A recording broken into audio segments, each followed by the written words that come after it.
நம்முடைய பாவங்கள், நம்முடைய அக்கிரமங்கள், அநியாயத்தின் நிமித்தம் நம்ம அழிந்து போகிற அந்த நிலையில் இருக்கிற நம்ம இயேசு கிறிஸ்துவை நோக்கி பார்த்தால் நம்ம பிழைத்து கொள்வோம். அதனால தான் சங்கீதம் 35 நம்ம படித்தோம், அவர்கள் அவரை நோக்கி பார்த்து பிரகாசம் அடைந்தார்கள், அவருடைய முகங்கள் வெட்கப்பட்டு போகவில்லை. இன்றைக்கி உங்கள் வாழ்க்கையில் நீங்கள் பலவிதமான அழிவின் பாதையில் போய் கொண்டிருக்கலாம்.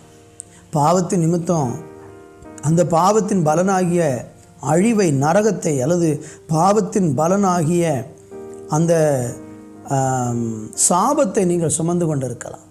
எனக்கு விடுதலைக்கு வழியே இல்லையா என்று ஏங்குறீங்கன்னா, நான் ஒன்று உங்களுக்கு சொல்ல விரும்புகிறேன்.